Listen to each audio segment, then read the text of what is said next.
জীৱজ্যোতি নিউজৰ বিশেষ অনুষ্ঠান জীপাল সন্ধিয়ালৈ মই সিমিয়ে আপোনালোকক স্বাগতম জনাইছো।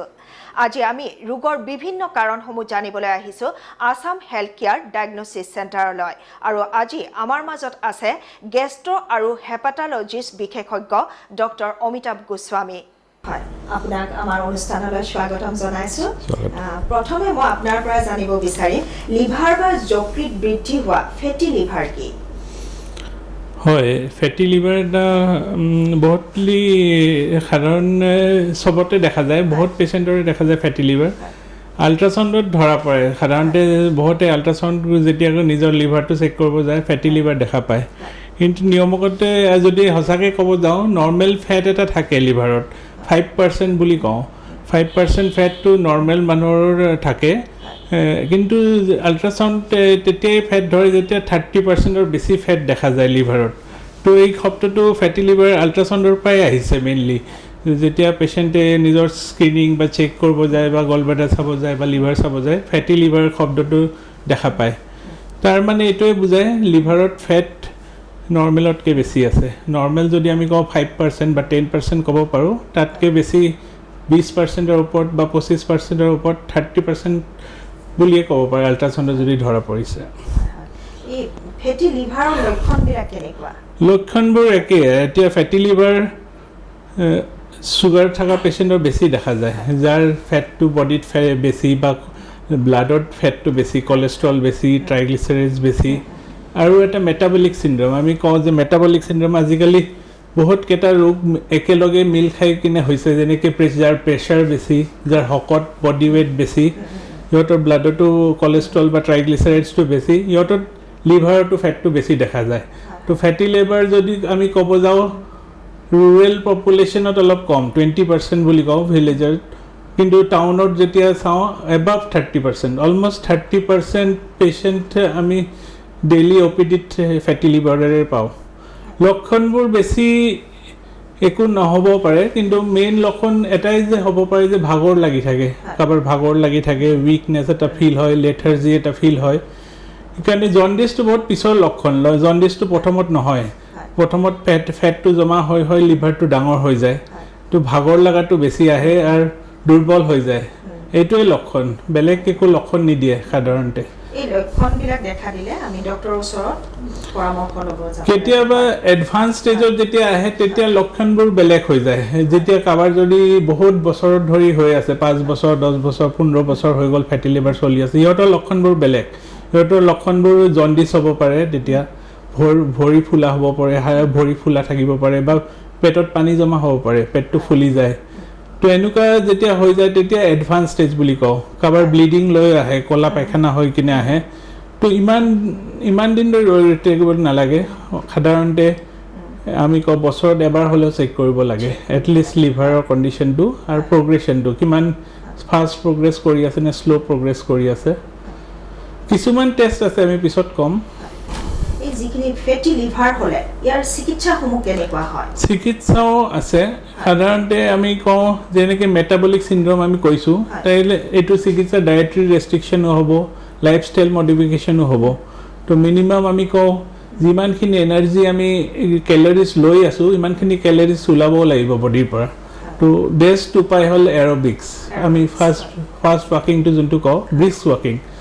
কিতাপত লিখা মতে এইটো 10,000 steps a day বুলি কয়। তো সাধাৰণতে 45 minutes ৱাকিং কৰিব লাগিব,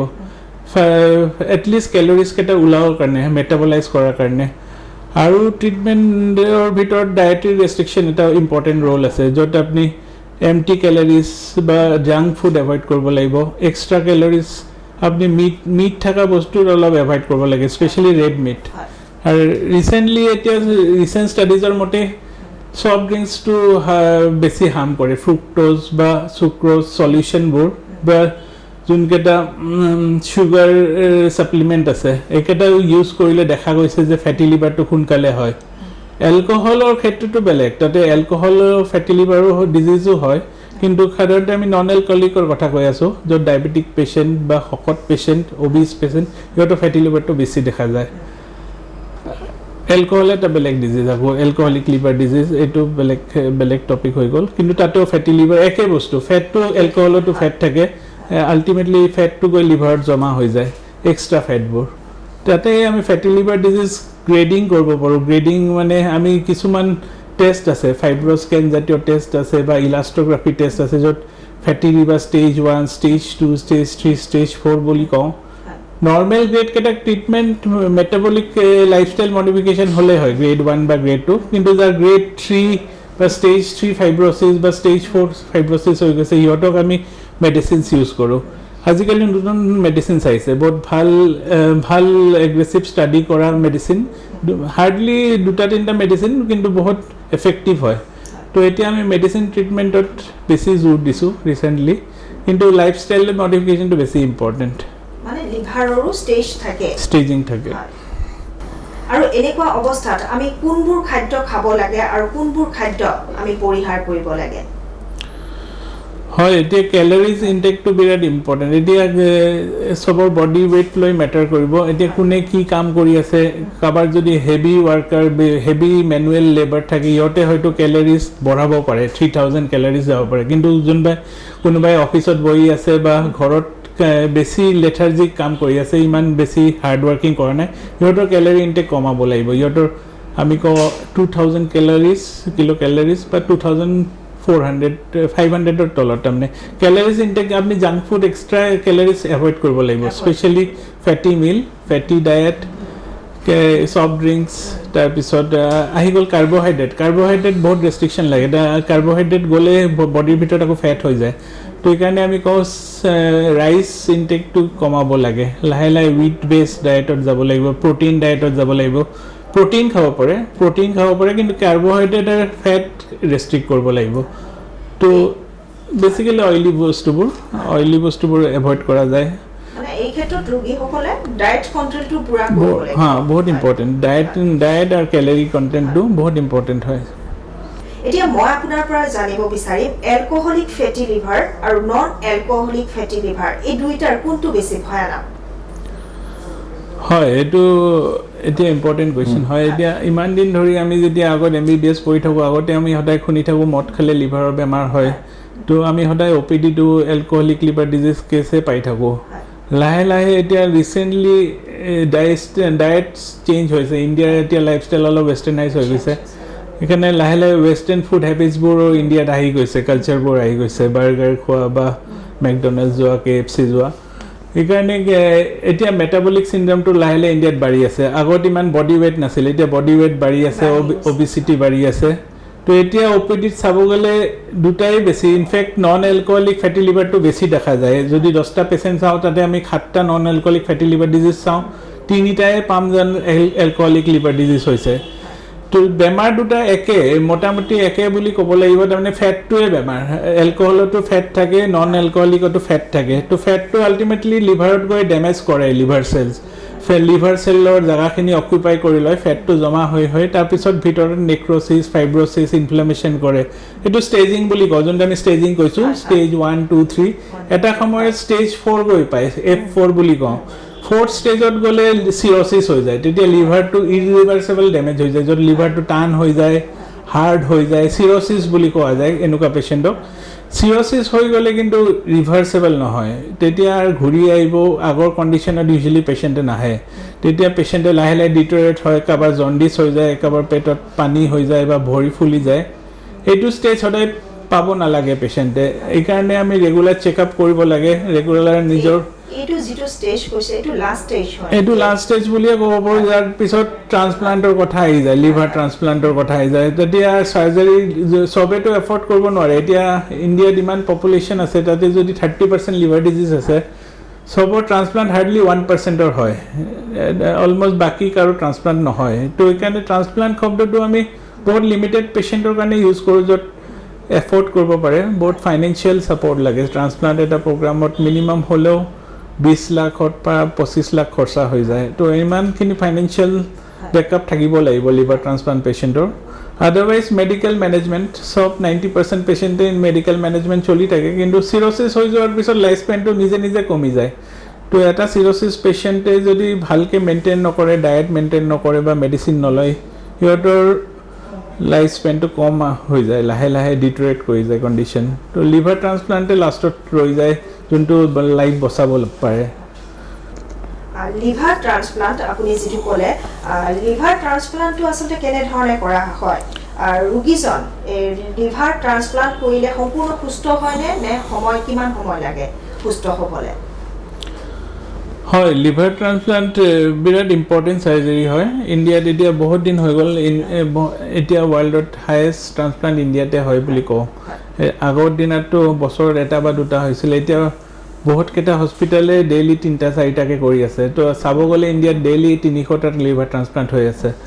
তো এইটো বিৰাট হিউজ নাম্বাৰ ৱৰ্ল্ড ৱাইড এইটো বিৰাট ডাঙৰ ফিগাৰ তো ট্ৰান্সপ্লান্ট প্ৰগ্ৰামটো ছাকচেছফুল হয় কিন্তু টিম লাগে ট্ৰান্সপ্লান্ট টিম লাগে এটা পেচেণ্টৰ প্ৰফাইলো ভাল লাগে লাষ্ট ষ্টেজত যদি গৈ পায় পেচেণ্টে তেতিয়া হয়তো ট্ৰান্সপ্লান্ট ইমান ভাল ৰিজাল্ট নিদিব কিন্তু যদি আমি প্ৰপাৰলি চিলেক্ট কৰি দিওঁ এটা পেচেণ্টৰ চিলেকশ্যন হয় স্ক'ৰিং হয় আমি এটা স্ক'ৰিং ইউজ কৰোঁ মেল স্ক'ৰিং বুলি কওঁ যদি প্ৰপাৰ স্ক'ৰিং কৰি প্ৰপাৰ টাইমত ট্ৰান্সপ্লান্ট কৰোৱা যায় ছাকচেছ ৰেট অলমষ্ট 95% তো 95% ভাল চিলেক্টেড পেচেণ্টৰ ট্ৰান্সপ্লান্ট ছাকচেছ হ'বই কিন্তু কণ্ডিশ্যন যদি বেয়াৰ ফালে গৈ থাকে বা মেল স্ক'ৰ বহুত হাই গৈ থাকে 30ৰ ওপৰত গুচি যায় তেতিয়া ট্ৰান্সপ্লান্ট ৰেটটোৰ ছাকচেছটো কমি আহে কিন্তু প্ৰপাৰ চিলেকশ্যনত ট্ৰান্সপ্লান্ট 95% ৰিজাল্ট দিব আৰু আপুনি এক্সপেক্ট কৰিব পেচেণ্টে নৰ্মেল হৈ যাব অলমষ্ট 10 বছৰ 15 বছৰ 20 বছৰ লাইফ স্পেন ছাৰ্ভাইভেল আছে ভাল ট্ৰান্সপ্লান্ট হোৱা পেচেণ্টৰ ট্ৰান্সপ্লান্ট আকৌ দুই ৰকমৰ হয় living donor transplant dead donor transplant তো বাহিৰত ফৰেন কাণ্ট্ৰিজতো লিভিং ডোনাৰ ট্ৰান্সপ্লান্ট এলাউড নহয় ইণ্ডিয়াতে এটা কাণ্ট্ৰি য'ত লিভিং ডোনাৰ এলাউড হয় কিন্তু আদাৰৱাইজ কেডাভাৰিক লিভাৰ ট্ৰান্সপ্লান্ট হয় য'ত ডেড বডি আৰ্মি পেচেণ্ট ৱাৰত মৰি যোৱা চ'ল্ডাৰ বা হেড ইঞ্জুৰি হৈ যোৱা পেচেণ্ট সিহঁতৰ লিভাৰটো ইউজ কৰা হয় লিভাৰ পেচেণ্টক ট্ৰান্সফাৰ কৰি দিয়া হয় ইণ্ডিয়াত আৰু এটা ইউনিক যে লিভিং ডোনাৰ ট্ৰান্সপ্লান্টটো আমি কৰি আছোঁ য'ত এজন নিজৰ ৰিলেটিভ যোনে ব্লাড গ্ৰুপ মেচ হোৱা relative either brother sister father mother so' একদম close relative first degree relative হ'ব লাগিব ব্লাড গ্ৰুপ মেচ হ'ব লাগিব HLO কেতিয়াবা মেচ কৰে তো এনেকুৱা ছাকচেছ ৰেট লিভিং ডোনাৰত বেছি লিভিং ডোনাৰত যদি কোনোবা নিজা মানুহে লিভাৰটো দিয়ে গোটেইটোতো নলয় আপোনাৰ 40% লিভাৰে ল'ব য'ত 40 মেক্সিমাম 50% লয় ডোনাৰৰ ইমান ৰিস্ক নাথাকে এইটো ৰুটিন চাৰ্জাৰীৰ দৰে হয় ডোনাৰে নিজৰ লিভাৰটো আকৌ ঘূৰাই পাই যায় তাৰমানে লিভাৰে আকৌ গ্ৰ' কৰে যে চুলিৰ দৰে গ্ৰ' কৰি থাকে তো ডোনাৰৰ ইমান ৰিস্ক নাথাকে কিন্তু যোনে পায় সি লিভাৰটো আকৌ ডাঙৰ হৈ যায় বডিটো মোটামুটি 3 মাহ বুলি ক'ব পাৰি 3 মান্থছত পেচেণ্টৰ ৰিকভাৰী হৈ যায় তো লিভিং ডোনাৰৰ ছাকচেছটো বেছি কিন্তু ডেড বডিৰ পৰা লোৱা কেডাভাৰিক ট্ৰান্সপ্লান্টৰ অলপ ছাকচেছটো কম 70% বুলি ক'ব পাৰি লিভাৰ চিৰ'চিছ আচলতে কেনেকুৱা হয় কোনটো পৰ্যায়ত ইয়াৰ চিকিৎসা কৰিব পাৰি হয় লিভাৰ চিৰ'চিছ এটা লিভাৰৰ চিৰ'চিছ হওঁতে মিনিমাম মই কৈছোঁ 15 পৰা 20 বছৰ লাগে তো লিভাৰ বহুত লাহে লাহে বেয়া হয় এদিনতে বেয়া হৈ নাযায় কোনোবা এলকহলিক পেচেণ্ট যদি 8 বছৰ 9 বছৰ 10 বছৰ ধৰি এলকহল লৈ থাকে তথাপিও লিভাৰ চিৰ'চিছ নহ'ব পাৰে কিন্তু 20%ৰ হৈ যায় চবক 100%টো নকওঁ 20% এলকহলিকৰ লিভাৰ চিৰ'চিছ হয় চিমিলাৰলি নন এলকহলিকতো ইমান 100% নহয় 20% মোটামুটি 15% হ'ব পাৰি সিহঁতকো লিভাৰ চিৰ'চিছ হওঁতে মিনিমাম হ'লেও 15-20 বছৰ লাগে ফেটি লিভাৰটো হৈ থাকিব লাগিব তো এবাৰ হৈ যোৱাৰ পিছত চিৰ'চিছ কিন্তু ডিট্ৰেট বেছি ফাষ্ট কৰে এবাৰ চিৰ'চিছ যেতিয়া হৈ যায় এটা পেচেণ্টৰ 40 বছৰতে বা 50 বছৰতে তাৰপিছত ডিট্ৰেশ্যনটো অলপ ৰেপিড হয় 2-3 বছৰতে দেখিব যে জণ্ডিছ হৈ গৈছে বা পেটত পানী হৈ গৈছে তেতিয়া ট্ৰিটমেণ্ট পাৰ্টটো বহুত ইম্পৰ্টেণ্ট তেতিয়া আমি নিমখ খাব নিদিওঁ বা মাংস খাব নিদিওঁ ডায়েটৰী ৰেষ্ট্ৰিকশ্যন থাকে এণ্ডস্কপি কৰোঁ কেতিয়াবা ব্লিডিং কেছ মেনেজ কৰিব লাগে ব্লিডিঙো বহুত ইম্পৰ্টেণ্ট কমপ্লিকেশ্যন হয় চিৰ'চিছ পেচেণ্টতো আমি কওঁ 3 মাহত এবাৰ ডক্টৰক চেকআপ কৰিবই লাগে আৰু বছৰত এবাৰ হ'লেও এণ্ডস্কপি লাগিব পাৰে আৰু আল্ট্ৰাচাউণ্ডটো লাগে ছ'ন'গ্ৰাফিটো কৰি থাকিব লাগে 6 মাহে মূৰে মূৰে কেতিয়াবা লিভাৰ কেঞ্চাৰ হৈ যায় লিভাৰ চিৰ'চিছ পেচেণ্টৰে হয় মেক্সিমাম লিভাৰ কেঞ্চাৰটো সিহঁতকো কেতিয়াবা চেক কৰিব লাগে টিউমাৰ আহিছে নে নাই বা কেঞ্চাৰ হৈছে নে নাই সেইকাৰণে চিৰ'চিছ হৈ যোৱাৰ পিছত কেছ পেচেণ্টৰ অলপ এলাৰ্ট হৈ যাব লাগে তেতিয়া ৰেগুলাৰ ৰিস্ক তাৰমানে বেয়া হোৱাৰ চান্সটো বেছি থাকে এইখিনিতে আকৌ এটা মই আপোনাক সুধিব খুজিছোঁ যে শিশুসকলৰ লিভাৰ প্ৰব্লেম হয়নে যদি লিভাৰ প্ৰব্লেম হয় শিশুসকলৰ ক্ষেত্ৰত তেতিয়া আমি কি সাৱধানতা ল'ব লাগে হয় এতিয়া ৰিসেন্টলি কোভিড ফেজত আমি দেখিছোঁ বহুতে স্কুল যোৱা নাই বা ঘৰত ৰৈ আছে বহুত বেছি দেখা গৈছে যে ইয়াং জেনেৰেশ্যনৰ ৱেইট গেইন হৈছে স্পেচিয়েলি ঘৰত খোৱাৰ কাৰণেও এক্সট্ৰা খোৱাৰ কাৰণেও হৈছে বা ঘৰত বহি থকা খেলা ধূলা নকৰাৰ কাৰণে স্কুলত নোযোৱাৰ কাৰণে বহুত এক্টিভিটি কমি গৈছে স্পেচিয়েলি স্কুল গোয়িং চাইল্ডৰ ৱেইট গেইনটো বেছি ইম্পৰ্টেণ্ট ফেক্টৰ ৰিচেণ্টলি লাষ্ট এক বছৰত আমি দেখিছোঁ যে বহুত মেক্সিমাম পেচেণ্ট আহিছে ৱেইট গেইন লৈ ৱেইট অভাৰ ৱেইট হৈ গৈছে নেচাৰেলি অভাৰ ৱেইট হ'লে ফেটো বাঢ়ি গৈছে আৰু ফেট যেতিয়া বাঢ়িব লিভাৰতো ফেট বাঢ়িব তো ফেটি লিভাৰ ডিজিজটো ইমান কমন নাছিলে শিশুসকলৰ তো লাহে লাহে এতিয়া কোভিডৰ পিছত বা লকডাউনৰ পিছত আমি দেখিছোঁ বেছি কমন হৈ গৈছে ডায়েট ৰেষ্ট্ৰিকশ্যনটোৱে ইম্পৰ্টেণ্ট বুলি কওঁ বাচ্চাৰ ক্ষেত্ৰত আমি ইমান দৰৱ নিদিওঁ ইউজ নকৰোঁ ইমান ষ্ট্ৰং মেডিচিন ইউজুৱেলি দিয়া নহয় সাধাৰণতে লাইফষ্টাইল মডিফিকেশ্যন এক্টিভিটিত দি দিব লাগে যিকোনো এক্টিভিটি ছুইমিং ভাল হ'ব ছুইমিং বেটাৰ এৰবিক এক্সাৰচাইজবোৰ বেছি ভাল চাইক্লিং ছুইমিং টেনিছ বা য'ত ৰানিং বেছি হয় আৰু কেলৰি ইনটেকটো কমাব লাগে স্পেচিয়েলি স্নেক্স এমটি স্নেক্সবোৰ চিপছবোৰ আৰু ফ্ৰুক্ট'জ যিকোনো soft drinks cold drinks avoid কৰিব লাগে তো এতিয়া ইম্পৰ্টেণ্ট হৈ গৈছে লাহে লাহে ফুড ৰেষ্ট্ৰিকশ্যন ডায়েট ৰেষ্ট্ৰিকশ্যন আৰু লাইফষ্টাইল মেইনটেনেঞ্চ মেইনলি জগিং ৱাকিং আপোনালোকৰ এয়া আসাম হেল্থ কেয়াৰ ডায়েগনচিছ চেণ্টাৰত এই লিভাৰৰ সকলো চিকিৎসা উপলব্ধনে হয় এতিয়া আমি ভাল টিম এটা হৈ গৈছে এতিয়া শিশু ডিপাৰ্টমেণ্টটো বিৰাট ভাল আমাৰ 3জন আছে স্পেচিয়েলিষ্ট এনেকৈ আমাৰ গেষ্ট্ৰ ডিপাৰ্টমেণ্টটোতো আমি 2-3জন আছোঁ তো টিম হিচাপে যদি আমি চাব যাওঁ ভাল টিম হৈ আছে লাহে লাহে এতিয়া ইনষ্ট্ৰুমেণ্টবোৰো আছে আমাৰ ইয়াতে বহুত এডভান্স ফাইব্ৰ স্কেনটো আমি মান্থলি ইউজ কৰোঁ বা আল্ট্ৰাচাউণ্ড কৰিয়ে থাকোঁ এণ্ডস্কপি পাৰ্টটো আমি দেখা যায় ইয়াতে গোটেইখিনি ফেচিলিটিজ আছে শিশুৰ কাৰণে এডাল্টছৰ কাৰণেও আছে তো এইকাৰণে টিম ৱৰ্কটো ভাল হ'ব এটলিষ্ট টিম ৱৰ্কটোৱে ইম্পৰ্টেণ্ট আমাৰ ক্ষেত্ৰত আমাৰ চব ডিপাৰ্টমেণ্টৰ লগত একে হৈ কাম কৰিব লাগে কাৰ্ডিঅ'লজি টিমটো ভাল ইয়াতে কাৰ্ডিঅ'লজি পেডিয়াট্ৰিচিয়ান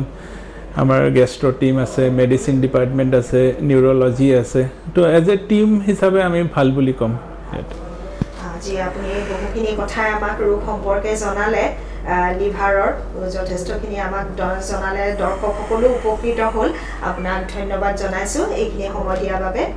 প্ৰিয় দৰ্শক এতিয়া সময় হৈছে অনুষ্ঠানৰ পৰা বিদায় লোৱাৰ আপোনালোকে চাই থাকিব শংকৰজ্যোতি নিউজৰ এই বিশেষ অনুষ্ঠান জীপাল সন্ধিয়া